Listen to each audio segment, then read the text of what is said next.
jirtu nagaa waaqayyoo isiniif haa ta'u hunduma keessanii fi iddoo jirtanitti nagaan gooftaa isiniif haa baay'atu.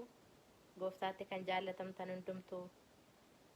nagaa waaqayyoo bakka jirtanitti isiniif haa ta'u. Guyyaa irraa guyyaatti waaqayyoon galateeffannu. Guyyaatti waaqayyoon teessoo irratti ol qabnu. Guyyaatti waaqayyoon eebbisnuudha. Maqaan waaqayyoo bara baraan kan galateeffame haa ta'u.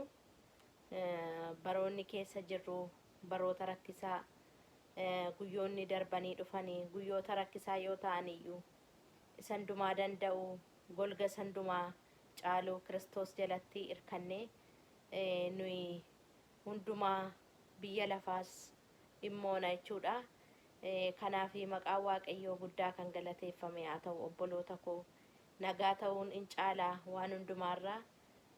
Nagaan keenya immoo Kiristoos irraan kan ka'e nagaa qabna. Kiristoos irraan kan ka'e jireenya qabna. Kiristoos irraan kan ka'e jireenya bara baraas qabna jechuudha. Kanaaf maqaan waaqayyoo bara baraan eebbifamu. Isin fuulduratti har'a dhiyaadhee sagalee waaqayyoo wajjin dubbifannee faarsaa sagalee waaqayyoo ittiin nu jajjabeessu. Haalli nuun keessa jirru rakkisaadha. Haalli nuun keessa jirru yaaddeessaadha. Iddoo garaagaraa yoo jiraanne iyyuu maatiin keenya, lammiin keenya dhiphina guddaa keessa jiru. Yeroo kanatti ba'aa isaanii baannee kadhachuutu nurra jira. Dhiphina isaanii hirmaachuutu nurra jira. Hirmaattuu rakkina isaanii ta'uutu nurra jira jechuudha. Kanaaf anis fuuldura keessanitti dhufee waaqayyo isa jiraataa kadhanna. Waan goonuu qabnu keessi keenya nutti dhaga'ama. Baay'ee dhukkubbiinsaa cimaadha. Garuu wanti godhanii wanta tokkicha duwwaadha. Isan dumaa danda'u Kiristoos Iyesuusin kadhachuudha. Waaqayyo immoo warra isa waammatan beeka, warra isa amanatan beeka, warra isa amanatanis immoo in oolcha jechuudha. Kanaaf wanta tokkotti iyyuu abdiin kutatini waaqayyoon kadhachuudha jechuudha. Jabaatanii keessumaa bara kana keessatti waaqayyoon kadhachuudha. Waaqayyoon maqaa isaa waammachuudha. Mana ofiif, gaa'ila ofiif, biyya ofiif, jireenya ofiif waaqayyoon waammachuudha jechuudha. Kanaaf waaqayyo gooftaan nu haa gargaaru. Faarsaa tokko walii wajjin dhaggeeffachaa sagalee waaqayyoo keessaa walii wajjin dubbisneetu kadhanna jechuudha. Maqaa waaqayyoo bara baraan eebbifamu.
No firkain kamno adi sabte barbachan arganne motumman gamtome lammi ko fangone rufa dana pasati dabe kambo akana boti Kabenya dufa dana pasati nabe kambo akana boti bitaten kakabu kofta ko simale na baba na yesi bitaten kakabu Gofta ko simale Yesus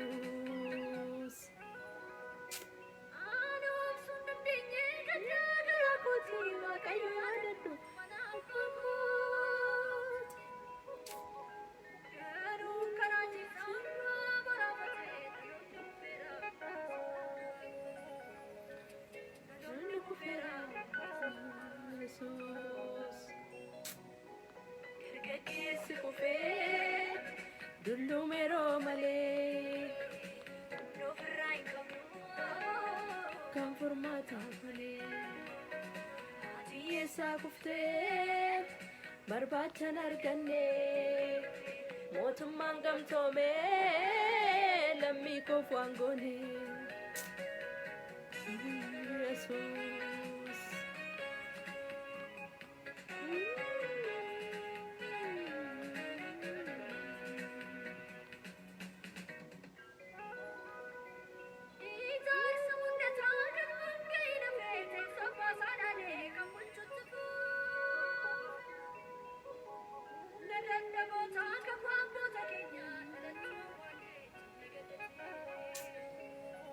Yesus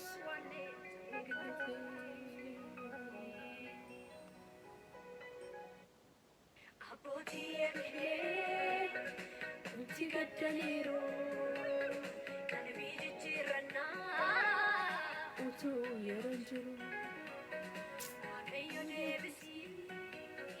bulee dheekkamsa kee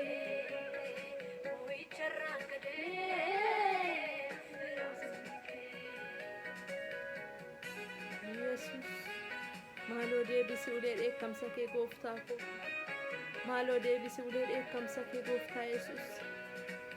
lammii koorraa deebisi gooftaa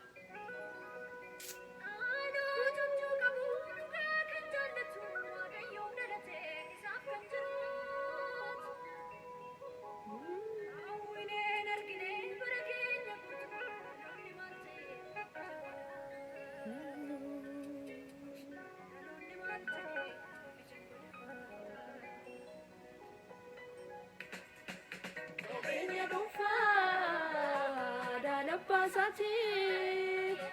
nabe kambo akana poti kabenya dufa dala pasati nabe kambo akana poti kababa de yesi hitaten kakabo gofta ko simare Gababara Yesu, hitaten kakkabu, gooftaa koo si malee.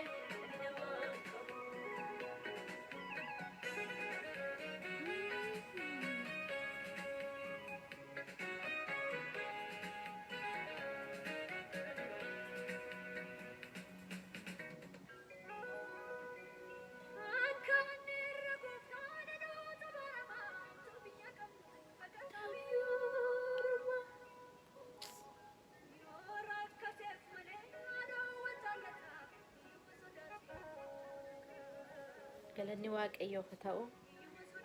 Sagalee waaqayyoo keessaan achumaan itti fufee iddoo tokko dubbisee waaqayyoo walii wajjiniin kadhannaa. Macaafa faarsaa boqonnaa 126 lakkoofsa 4 hanga 6tti dubbisa. Akkas jedha sagaleen waaqayyoo. Akkuma biyyi gara mirgaatti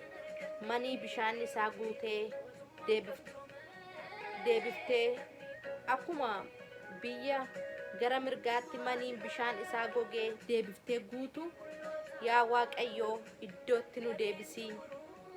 warra imimmaan dhangalaasaa sanyii facaasan sagalee gammachuu dhageessisaa inaammatu inni sanyii facaafamu baatee bo'aa adeemu bissiisaa baadhatee sagalee gammachuudha in dhageessisaa jedha sagaleen waaqayyoo. Maqaan waaqayyoo bara baraan eebbifamu. Akkuma biyyi gara mirgaatti manii bishaanii gogee deebiftee guuttu yaa waaqayyoo iddootti nu deebisii jedha Daawit. Iddootti nu deebiseedha. Iddootti deebi'uu barbaanna. Iddootti deebi'uu barbaanna. Waaqayyoo iddootti nu haa deebisu. kanaafi warri imimmaan dhangalaasaa sanyii facaasan sagalee gammachuu dhageessisaa inaammatoodha warri imimmaan isaanii dhangalaasaa sanyii facaasanii sagalee gammachuu immoo dhageessisaa inaammatoodha kanaafi wanti gaddaa facaafne wanti gaddaa fuula waaqayyootti kadhata keenyaan dhangalaasne guyyaa tokko sagalee gammachuu bissii galataa wajjiniin waaqayyo harkaa ammannee fudhannaa saba waaqayyo kanaafi inni sanyii facaafatu baatee bo'aa adeemu bissii isaa baadhatee sagalee gammachuu in dhageessisaadha namni bo'u hundumtuu akka bo'utti nafu namni gaddu hundumtuu akka gaddutti nafu namni dhiphatu hundumtuu akka dhiphatutti nafu namni dhukkubsatu hundumtuu akka dhukkubsatutti nafu sagaleen waaqayyo warra bo'aniif warra gaddaniif warra garaan isaanii cabeef warra dhiphataniif laphee isaaniitti jireenya isaaniitti dhiyoodha hafuurri waaqayyo kanaaf maqaan waaqayyo guddaa kan galateeffame haa ta'u saba waaqayyo kanaaf hin yaaddayinaa hin dhiphatinaa dhugaan yoo dabeyyuu sobii ammam yoo guddateyyuu dhugaa caaluu hin danda'u dhugaan xinnoon ishee in injifatti maaliif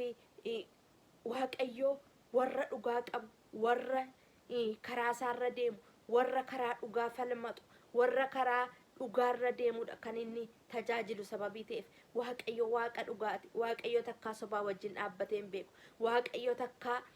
warra sobanii taayitaa isaanii eeggachuuf jireenya isaanii eeggachuuf qananii isaanii eeggachuuf harka isaanii hiyyeessa irratti ol fudhatan harka isaanii saba cunqurfame irratti ol fudhatan isaan kanatti waaqayyo gooftaan hin dhufa isaan kanatti waaqayyo gooftaan hin dhufa warri imimmaan isaanii facaasan immoo bissii galataa isaanii bissii isaanii galataan faarfachaa inaammatu maqaan waaqayyoo bara baraan kan galateeffame haa ta'u kanaaf nus sagalee waaqayyoo irra dhaabbannee jajjabaanna nus sagalee waaqayyoo irra dhaabbannee sagalee waaqayyoo isa abdii naman kun isa abdii namaaf ta'u isa jireenya namaaf ta'u irra dhaabbanneetu sagalee waaqayyootti qabamnee jajjabaanna obboloota biyya lafaa kana keessa wanti nama jajjabeessu hin jiru biyya lafaa kana keessa yeroo ilaalan wanti namatti abdii namaa kennu hin jiru garuu waaqayyootti baqatanii abdii gaarii argatu waaqayyootti baqatanii jireenya bara baraa argatu namni boo'e akkasumaan hin hafu namni gaddi akkasumaan hin hafu namni dhukkubsate akkasumaan hin hafu deebii qaba deebiinsaa karaa inni itti dhufu immoo karaa kadhannaati waaqayyo immoo waanjoo isa nutti ulfaate nurraa galagasha waaqayyo immoo hidhaa nutti jiru nurraa cira waaqayyo immoo isa nutti ulfaate isaaf salphaadha gara waaqayyoo keenyaaf inna wanta nutti ulfaate hundumaa gara waaqayyoo keenyaaf inna wanta ba'a nutti ta'e hundumaa gara waaqayyoo keenyaaf inna inni danda'aadha inni elshadaayidha inni alfaaf omeegaadha isa tureedha isa jiruudha isa darbee bara baraanis jiraatudha waaqayyo maqaan isaa kan galateeffame haa ta'u ilmi waaqayyo yesus kristos teessoo irratti bara baraan kan ulfaate haa ta'u jireenyi keenya isa keessa yoo ta'e karaan keenya isa keessa yoo ta'e deddeebiin keenya isa keessa yoo ta'e waaqayyo gooftaan deebiidhaan gara keenya dhufa isa nu dhiphise irratti isa nu yaaddeesse irratti isa gannu qabe irratti waaqayyo gooftaan hin dhufa kanaaf saba keenyaaf isin kadhanna amma wanti sabni keenya keessa jiru haala rakkisaadha haala dubbachiisu miti haala yaaddeessaadha garuu isa kanarratti waaqayyo aboo qaba garuu isa kanarratti waaqayyo humna qaba garuu isa kanarratti waaqayyo hiikumsa qaba garuu isa kanarratti waaqayyo furmaata qaba waaqayyoon keenya bara baraan gooftaadha Yesus Kristos bara baraan jiraataadha wanta tokkotti yaaddoon qabaannu wanta tokkotti dhiphinaan qabaannu wanta tokkotti birrannaan qabaannu garuu jabeessinee kadhanna waaqayyoon jabeessinee kadhanna waaqayyo immoo waaqa mo'ichaati waaqni keenya immoo waaqni Abrahaam waaqni Siyaaq waaqni Yaaqoob waaqni dur ture darbee inni jiraatu bara baraan alfaaf omeegaa ta'e dhaloota amma dhalootaatti baroota dabarsee mootummoota dabarsee inni bara baraan jiraatu ilmi waaqayyo Yesus Kristos bara baraan gooftaadha ilmi waaqayyo Yesus Kristos bara baraan jiraataadha nuuni arratti yaada arra keessa jirru keessatti dhiphachuu dandeenya wanta keessa jirru keessatti dhiphachuu dandeenya gidiraa garaa kee arra nu quunname irratti yaadda'uu dandeenya garuu dhiphinaaf gidiraa biyya lafaa inni boo'e ilmi waaqayyo Yesus teessoo irra jira maqaan waaqayyo bara baraan eebbifamu obboloota koo kanaafi baay'ee yaaddoofnu baay'ee hin dhiphannu garuu hin kadhanna saba keenyaaf dhiigi garmalee kan dhangalaaneef dhiphinni garmalee saba keenyatti kana caalaa amma sabni keenya baachuu hin dandeenye gararraa ta'ee jira kana caalaa akka isaaniin hin dhiphisneef kana caalaa akka isaaniin yaaddoon gadadoon ittiin baay'anneef waaqayyoon hin kadhanna waaqayyo akka inni hin ga'a jedhuuf saba keenyaa waaqayyo hin ga'a akka jedhuuf isa saba keenya dhiphise kan waanjoo jalli mootummaa fari'ooniin waaqayyo gooftaan saba keenyarraa akka galagalchuuf mootiin fari'oonii saba Israa'eliin maaliif gadhiisuu dide ergatee bare sababii ta'eef ergatee hojjechiifatee bare sababii ta'eef hojjechiifachuu namni bare garba godheeni nama ergachuu bare nama hin gadhiisu kanaaf garuu waaqayyo laphee gadduu saba Israa'eliif sababii qabuufiti saba Israa'eliin iddoo isaan itti garbooman keessaa baase jechuudha. Kanaaf inni saba keenya garboonfatee bare inni saba keenya irra ejjetee bare inni saba keenya irra ciqilee isaa kaawwatee bare arras saba keenya irra ciqileen isaan ka'in jira. Kanaaf waaqayyo ciqilee diinaa kana saba keenya irraa akka galagalchuuf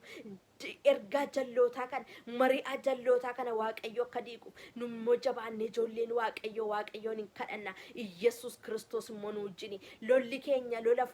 fooniif dhiigaa miti lola afuuraati nuun addana afuuraan lolla inni nama jeesu seexanicha inni dhiiga namaa dhangalaasu afuura hamaadha nuun immoo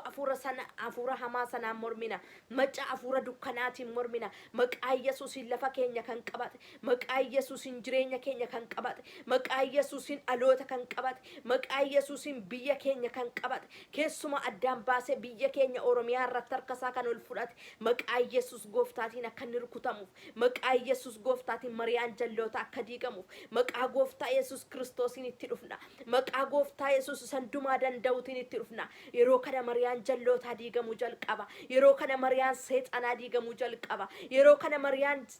diinaa diigamuu jalqaba humna isa hundumaa danda'u waaqummaan isaa hundumaan ilisa ta'e maqaa gooftaa Yesuus maqaa hundumaa danda'u fudhanneetti baaneetu diina keenya diinnanu seexana diina keessanii mormaa innis isin dhiisee maal godha dubbiin sagalee waaqayyo innis isin dhiisee baqataa'edha kanaaf saba keenya gadhiisee akka inni ba'uuf saba keenya irraa harkasaa akka inni fudhatu saba keenya irraa ciqileesaa akka inni fudhatuuf maqaa gooftaa Yesuusin dura dhaabbanna maqaa gooftaa Yesuusin ibidda waaqayyooti fudhannee baana humna waaqayyo sandumaa danda'u fudhanneetti baana maqaa gooftaa Yesuusin saba Oromoo irraa kan galagalee haa ta'u